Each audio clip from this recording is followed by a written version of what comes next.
दुबईमध्ये भारत आणि पाकिस्तान संघातला आशिया चषकाचा सामना सुरू आहे। पण याच सामन्यावरून गेले काही दिवस महाराष्ट्रामध्ये मात्र मोठा सामना रंगला। या सामन्याला ठाकरेंच्या शिवसेनेने जोरदार विरोध केला। आज सामन्या दिवशी ठाकरे सेनेने आंदोलन करत सत्ताधारी भाजपवर टीकास्त्र डागलं।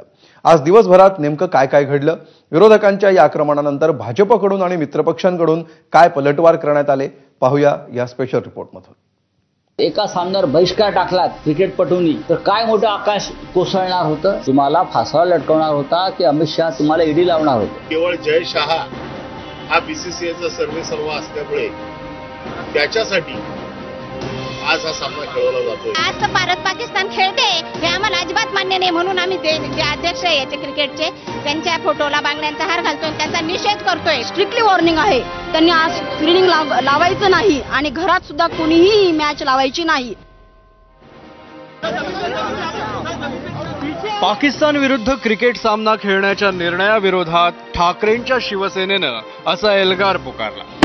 जम्मू काश्मीरच्या पहलगाममध्ये दहशतवाद्यांनी केलेल्या हिंसाचारात 26 जणांची धर्म विचारून हत्या करण्यात आली होती। त्या विरोधात एकीकडे ऑपरेशन सिंदूर सुरू असताना दुसरीकडे पाकिस्तान सोबत क्रिकेट खेळण्याच्या सरकारच्या आणि बीसीसीआयच्या निर्णयाचा जाहीर निषेध केला। मुंबईतील करी रोडमध्ये माजी महापौर किशोरी पेडणेकरांनी पंतप्रधान मोदींना साडी चोळी आणि कुंकवाचा अहेर पाठवत सरकार विरोधात निषेधाच्या घोषणा दिल्या। गो बॅक मोदी आणि माझं कुंकू माझा देश अशा घोषणा देत पाकिस्तान सोबत क्रिकेट खेळण्याचा निषेध नोंदवण्यात आला।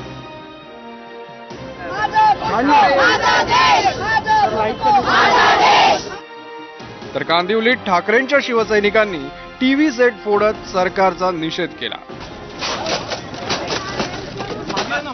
क्रिकेट से बैर नहीं, पाकिस्तान की खैर नहीं अशा घोषणा देत आंदोलकांनी हातात बॅट घेऊन सरकारचा निषेध केला।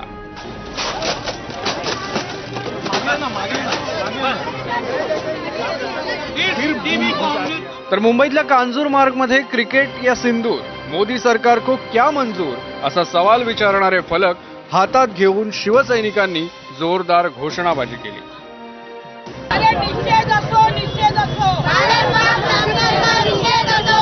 तर विलेपार्लेमध्येही ठाकरेंच्या शिवसेनेकडून जोरदार घोषणाबाजी करत पाकिस्तान सोबत क्रिकेट खेळण्याचा निषेध नोंदवण्यात आला। पुण्यातील आंदोलक महिलांनी एकमेकांना कुंकू लावत सरकारचा निषेध केला। तर नाशिककर महिला आंदोलकांनी देशप्रेमाचा सौदा नाही असे फलक हातात घेत पाकिस्तान सोबत क्रिकेट खेळल्याबद्दल सरकारवर आगपाखड केली। तर कोल्हापूरकर आंदोलकांनी शिवसेना प्रमुख बाळासाहेबांची आठवण करून देत बाळासाहेब ठाकरे आणि पंतप्रधान मोदी यांच्यातला फरक दाखवणारे फलक हातात घेत आंदोलन केलं। छत्रपती संभाजीनगरमध्येही अंबादास दानवेंच्या उपस्थितीत एका पेटीत सिंदूरच्या म्हणजेच कुंकवाच्या डब्या जमा करत आंदोलकांनी सरकारचा निषेध केला। अनेक क्रिकेटपटूंनी विरोध केला, पण जे क्रिकेटपटू त्या मैदानात खेळणार आहेत त्यांना लाजा वाटला पाहिजे।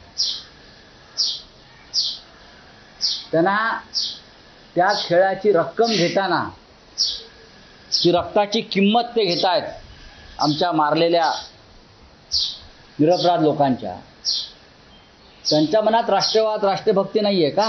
एक सामना नाही खेळलात, एका सामन्यावर बहिष्कार टाकलात क्रिकेटपटूंनी तर काय मोठं आकाश कोसळणार होतं, तुम्हाला फासावर लटकवणार होता की अमित शहा तुम्हाला ईडी लावणार होते। आजची मॅच फिक्सिंग झालेली आहे पूर्णपणे।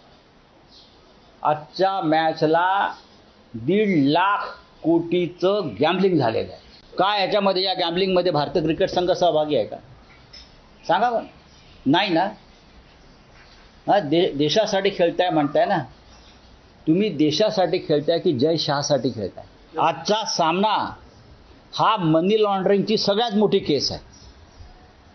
काय अमित शहा जय शहाला नोटीस पाठवणार का ईडीची? पंतप्रधान मोदी आणि आयसीसीचे अध्यक्ष जय शहा हे ठाकरेंच्या शिवसेनेच्या निशाण्यावर असल्याचं दिवसभरातल्या आंदोलनातून दिसून आलं। ज्या वेळेला पहलगामचा भाड हल्ला झाला त्यावेळी भीमदेव थाटामध्ये पंतप्रधानांनी घोषणा केली होती की रक्त आणि पाणी एकत्र होऊ शकत नाही। केवळ जय शहा हा बीसीसीआयचा सर्वेसर्वा असल्यामुळे त्याच्यासाठी आज हा सामना खेळवला जातोय। त्या सिंदूरची आठवण ते जरी विसरले असतील तरी शिवसेना पक्ष विसरलेला नाही. परवा जी मॅच झाली त्यावेळी सुद्धा पाकिस्तानच्या कॅप्टननी आपल्या कॅप्टनला हातही मिळवला नाही, एवढे ते देशद्रोही आहेत. आणि म्हणून या पाकिस्तान बरोबर कुठल्याही प्रकारचा क्रिकेटच नव्हे तर कुठल्याही प्रकारचा संबंध ठेवू नये यासाठी हा आमचा आग्रह आहे. परंतु आमचे नरेंद्र मोदी म्हणतात की आम्ही कुंकूचा आम्ही सूट बदला घेऊ. कुठला बदला घेतला त्यांनी?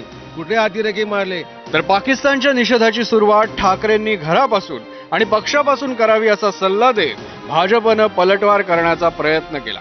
तुम्ही मिलिंद नार्वेकरांना काहीही बोलणार नाहीत आणि तुम्ही आम्ही देशप्रेमी आहोत अशा पद्धतीचा आविर्भाव आणताय, हे तुमचं ढोंग आहे.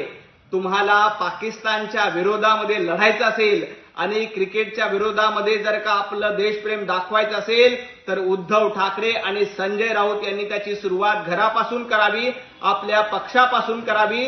मिलिंद नार्वेकर यांचा आधी राजीनामा घ्यावा आणि मगच हे आंदोलन करावं.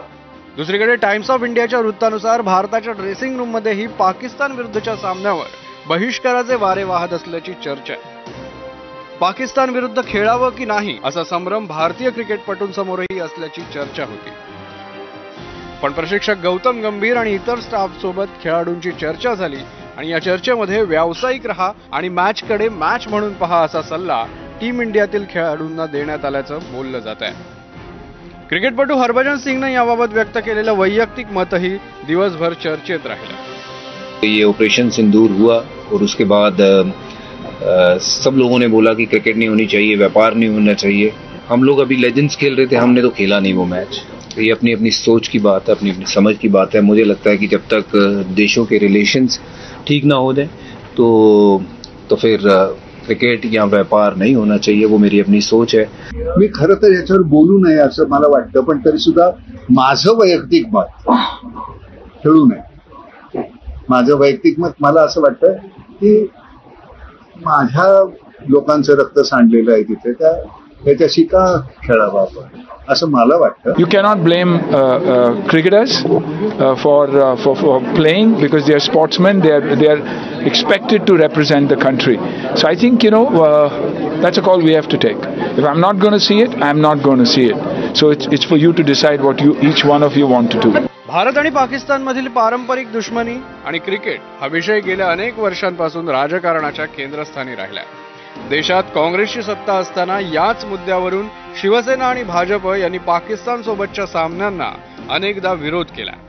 आत्ताची सत्ते मात्र अद्यापही बदललं नसल्याचं या निमित्तानं दिसून येत आहे. आजचा पाकिस्तान सोबतचा क्रिकेट सामना कोण जिंकणार याची उत्सुकता सामन्यानंतर लगेचच संपेल. मात्र यावरून सुरू झालेल्या राजकारणात जनता कुणाला चीअरअप करणार याचं उत्तर मात्र ईव्हीएम मधूनच मिळेल. ब्युरो रिपोर्ट, एबीपी माझा.